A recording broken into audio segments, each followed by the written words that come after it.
learning to think from the end rather than about the end. People say, well, you're so productive, you get so much done, you've written so many books, you've done so many CDs, you've done all these PBS shows, you've done movies, you've done... And you know what? I basically think I screw off a lot. I don't really think I do that much at all. I mean, you can't even imagine. I mean, I take time to exercise 3.5 to 4 hours every single day of my life. Every day. My kids will tell you. I swim in the ocean every day. I do yoga for 90 minutes almost every single day of the week. I walk at minimum an hour and a half every day of power walking on top of all of the other things. It's hard for me to imagine myself not doing, because my imagination is so strong and such a part of what it is that is my life, that how it manifests isn't nearly as significant as that I keep my imagination sharp and focused. And I want to read you a little bit of Neville. It's a book, Moving from Desire to Wishes Fulfilled, by Neville. The great secret is a controlled imagination and a well-sustained attention firmly and repeatedly focused on the object to be accomplished. It cannot be emphasized too much that by creating an ideal within your mental sphere, by assuming that you are already that ideal, you identify yourself with it and thereby transform yourself into its image. Thinking from the ideal instead of thinking of the ideal. Thinking from the ideal instead of thinking of the ideal. Every state is already there as mere possibilities, as long as we think of them, but as overpoweringly real when we think from them. This was called by the ancient teachers subjection to the will of God, or resting in the Lord. And the only true test of resting in the Lord is that all who do rest are inevitably transformed into the image of that in which they rest. You become according to your resigned will, and your resigned will is your concept of yourself and all that you consent to and accept as true. You, assuming the feeling of your wish fulfilled and continuing therein, take upon yourself the results of that state. Not assuming the feeling of your wish fulfilled, you are ever free of the results. The truth that sets you free is that you can experience in imagination what you desire to experience in reality, and by maintaining this experience in imagination, your desire will and must become an actuality. Again, the truth that sets you free is that you can experience in your imagination what you desire to experience in reality. And by maintaining this experience in imagination, your desire will become an actuality. Now, all I can say to you about that is that it really works. The first part of this is the power of your imagination. The second part of what I'm speaking about here is thinking from the end. The third concept, after thinking from the end, is these words. If you're taking notes, I want you to really have them underlined. These are the words that Neville has spoken that really resonated with me. He said, you must learn to assume the feeling of the wish fulfilled. Assume the feeling of the wish fulfilled. Whatever it is that you have in your imagination, this is the only tool that you have for bringing it into reality, for hardening it from a thought to perhaps first an image, and then a condition, and then an event, and then an object. That your imagination is the only place that you can make all of this happen. If it's the weight that you want to lose, if it's the addiction that you want to overcome, if it's the relationship you'd like to fix, whatever it is you'd like to create, he gives some very specific examples of how this can work. Assuming the feeling of the wish fulfilled means that in your imagination, You have created what it is, what you have imagined for yourself. You think now from that end rather than about that end. And now you assume the feeling of that wish being fulfilled. And where do you experience feelings? In your body. That's what the body is. It's the reservoir of feelings. They show up in your flushing. They show up when you get embarrassed. They show up when you get joyful. They show up when you get sad. You know, you have physical manifestations of feelings. You assume the feeling of this wish being fulfilled. So what does it feel like within you to have this thing materialize? He makes a big case for creation itself, that you have really no control over the details. And you don't get to be a part of creation, he says, because creation is already complete. What you get to decide is what aspect of creation is going to manifest or materialize or show up into your life. That's what you get to do. You don't get to go out there and make mosquitoes or create flowers and all. All of that is being done by the great invisible Tao. What you get to decide is what extent of what is already being created and is part of creation that you are participating in, what share of it is going to manifest and be a part of your life. And you do this through the assumption of a feeling of a wish fulfilled, so that you imagine what it is that you would like to have or to be or to manifest, and you imagine this for yourself, and then what you do is you feel it in your body. And you ask yourself, what does it feel like? In the Tao, it says that a victory in war is to be celebrated by mourning, because it still gives evidence that we have not found our divine nature. If you love those who love you, what virtue lies in that? Even the morally weak love those who love them. And if you're good to those who are good to you, what virtue lies in that? Even the morally weak do that. Love your enemies. Be good to them. Share with them without expecting anything in return. Then your reward will be rich, and you will be sons of the Most High.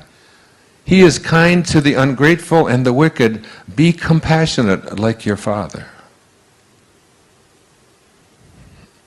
How much of that do we practice on our planet?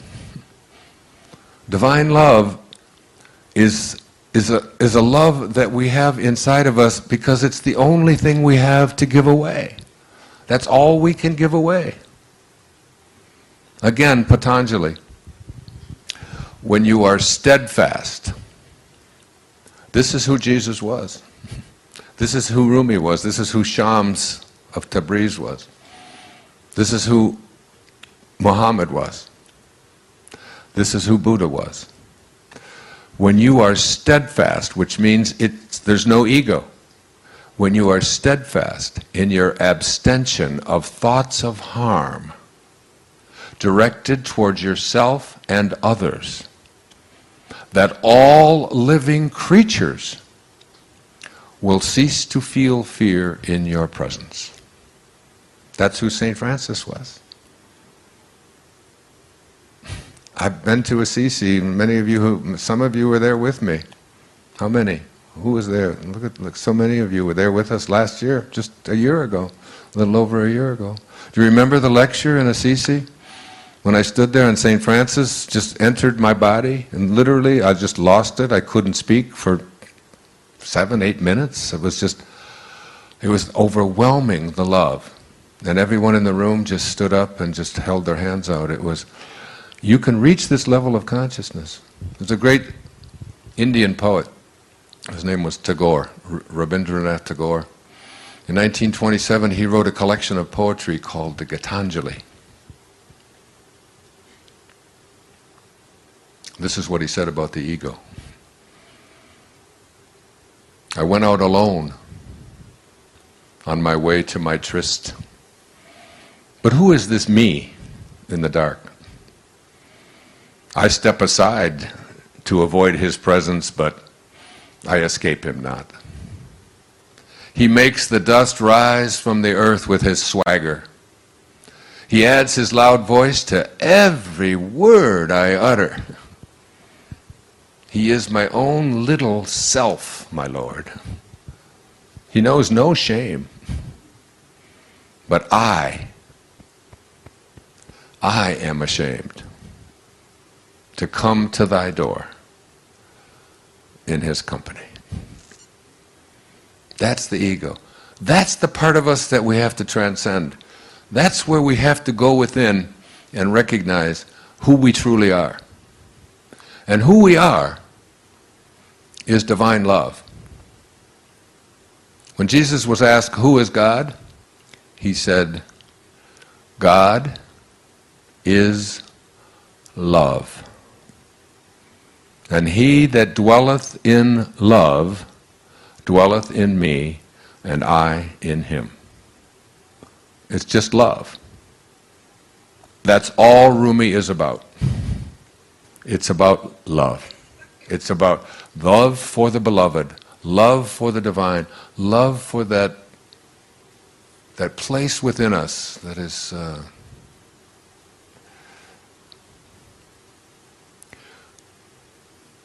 is our excitement. It is our God. It's what God is. Whatever excites you is the part of you that is saying, this is my Dharma, this is what I'm here for. And you know what it's always about? It's always about serving. The miser who loves his gold gets no love from the gold. There's no love in gold. The reason the miser is so exquisitely happy with his gold is because of the outpouring of love that he has for it. That's what he feels. When you feel so good about your Mercedes, or you feel so good about this ship, or you feel so good about your great paintings, as I read to you at the beginning of today, the Chinese versus the Byzantines. When you feel so great about these great accomplishments and all that you have, and all that you own, and all that you've defeated, and all the wins that you've had, it's nothing to do with any of that stuff external to you. It's the outpouring of love that you are giving to it.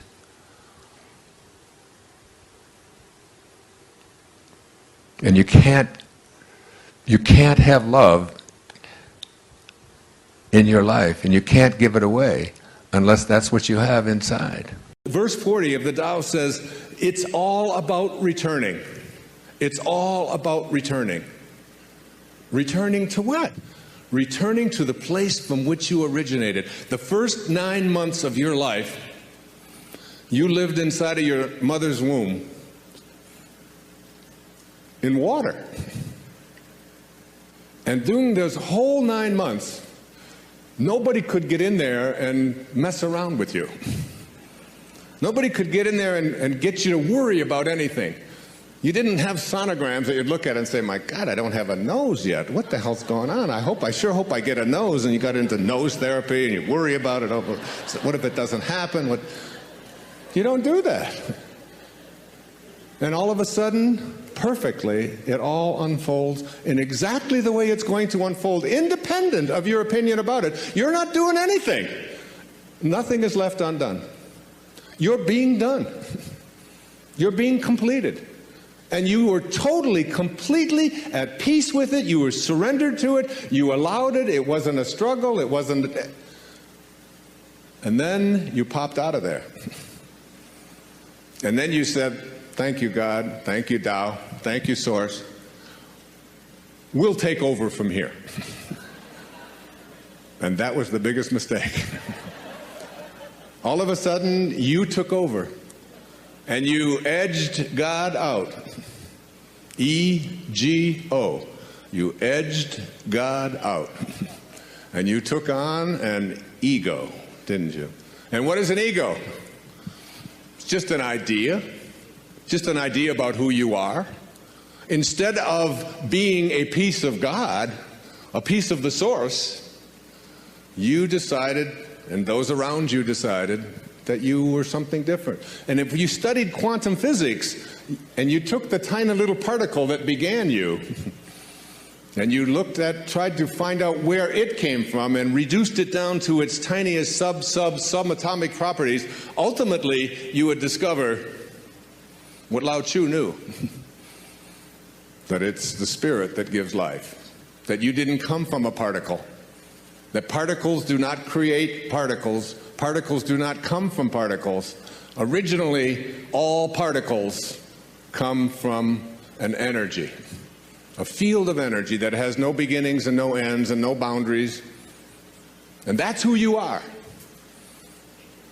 And returning back to that and letting go of the idea that who you are is what you have, and who you are is who you control.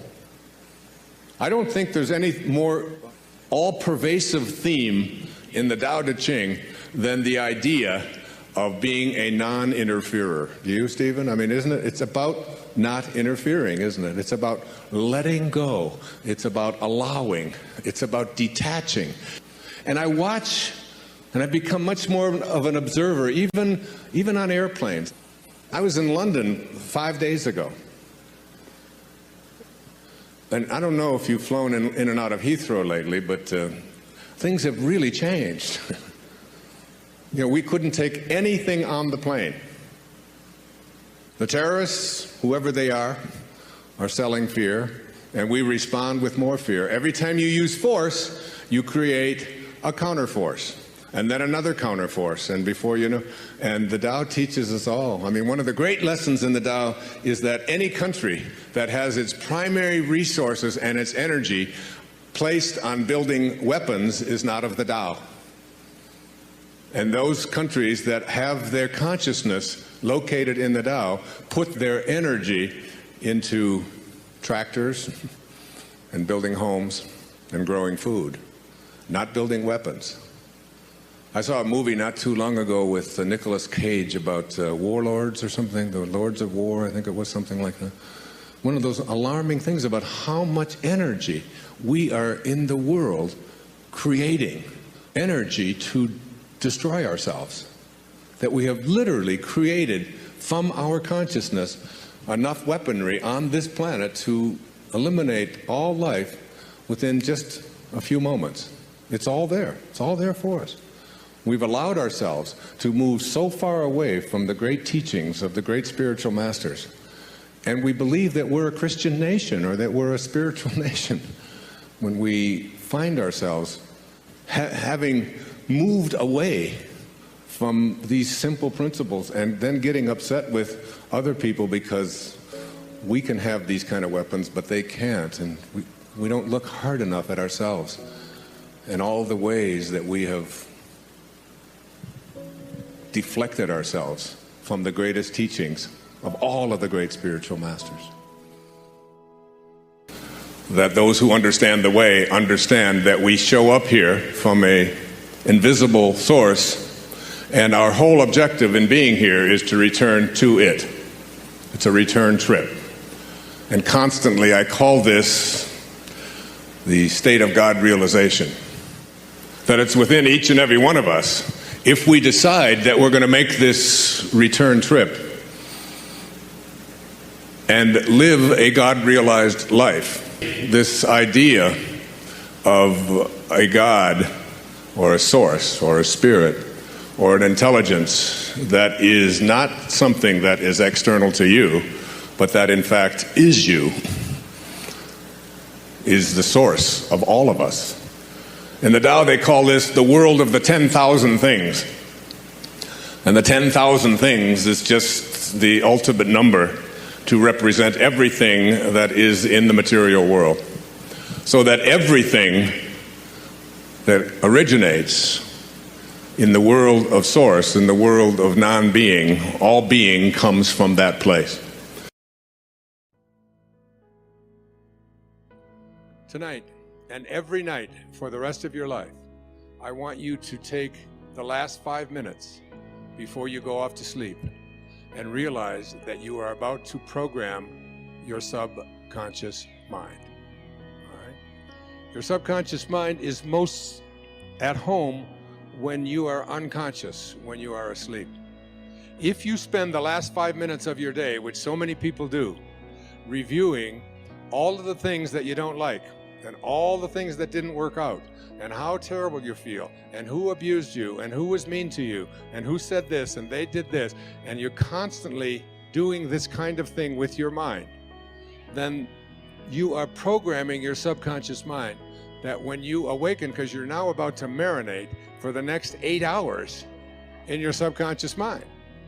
And then when you awaken, you will rejoin the universal subconscious mind, the mind of God, from which we all originate. We're all just individualized personal expressions of that one thing that we call the Tao, or God, or divine mind, or soul, or spirit.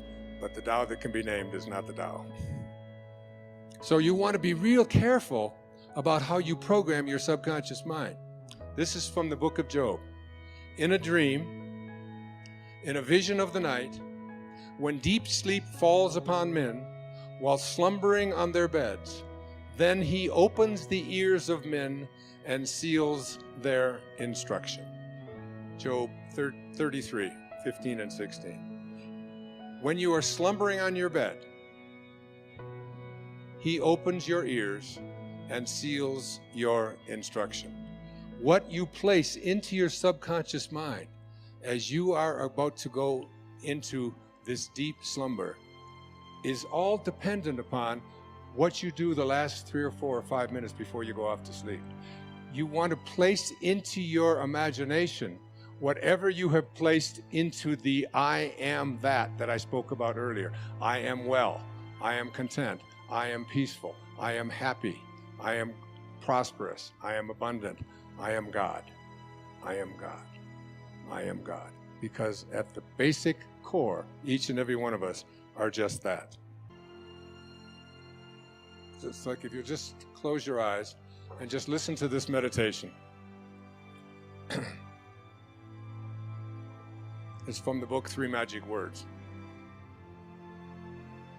Here's what I'd like you to say to yourself at night. I know that I am pure spirit, that I always have been, and that I always will be. There is inside me a place of confidence and quietness and security where all things are known and understood. This is the universal mind, God, of which I am a part, and which responds to me as I ask of it. This universal mind knows the answer to all of my problems. And even now, the answers are speeding their way to me. I needn't struggle for them. I needn't worry or strive for them. When the time comes, the answers will be there. I give my problems to the great mind of God.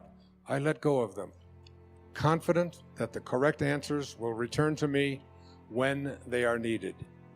Through the great law of attraction, everything in life that I need for my work and fulfillment will come to me. It is not necessary that I strain about this, only believe. For in the strength of my belief, my faith will make it so.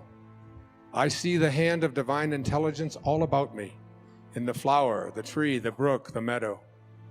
I know that the intelligence that created all these things is in me and around me, and that I can call upon it for my slightest need. I know that my body is a manifestation of pure spirit, and that spirit is perfect. Therefore, my body is perfect also. I enjoy life, for each day brings a constant demonstration of the power and wonder of the universe and myself. I am confident, I am serene, I am sure. No matter what obstacle or undesirable circumstance crosses my path, I refuse to accept it, for it is nothing but illusion.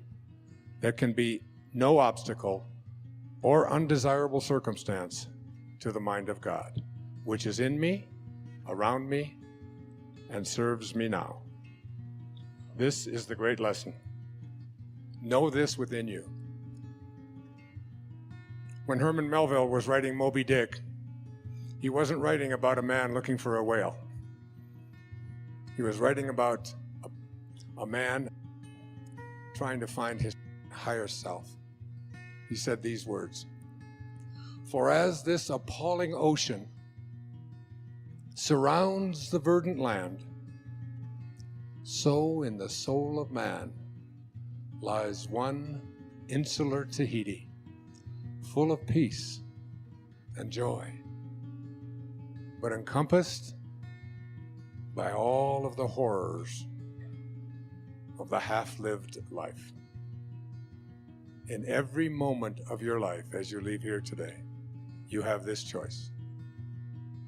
You can either be a host to God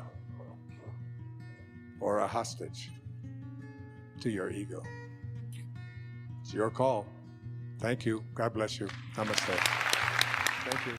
That there is an alignment that you have to make in your life. You see, there's two parts to being human. There's this form that we find ourselves in that was all handled in that split second. Like all of these hairs that are falling out was all handled in that second. It has not, it's like you get to this point in your life where you watch your form and you watch it on its way to closing parentheses. And it's like you get in back of it or in front of it or underneath it or around it or somewhere, and you sort of just watch it. And another wrinkle will appear, and another drooping will take place that you didn't want. Where you are not your form. You're something other than your form. You have to be careful when you use this on your children. I used this on my 6-year-old daughter, Summer. And she was smart-mouthing one day and just talking a little bit fast, like 6-year-olds are prone to do. And I said, "Summer, you don't talk like that to your mother." She said, "That wasn't me." She had been at my talk the night before. I said, "What do you mean it wasn't you?" She said, "That was my mouth, and I'm not my mouth." So you have to be careful. But what happens is that you get to this point in your life where you literally are capable of getting outside of this form that you occupy and coming in contact with another dimension of yourself that you can't describe with words any more than you can describe the experience of water with formulas. You must know it and go within and honor it and get it. And as you do that, it comes about from this surrendering process, from this knowing and this realignment. See, if you align yourself first with the physical side, and then primarily physical and secondarily the spiritual side, then your physical world is directing, if you will, the spiritual part of your life. The thoughts, the images, the feelings, all of this part of you that is invisible come from the physical side of you. What it takes in order to experience real magic is to realign and to align yourself first spiritually and allow your physiology then to flow from that. It's almost like you have to get outside of your body, watch it do what it has to do, allow it to go through whatever motions it has to go through, but align yourself first and foremost with this invisible part of you. Now, most people don't get this. They don't ever get in their life that this invisible part, this thing that you can call thought or consciousness or soul or whatever it is something that is real.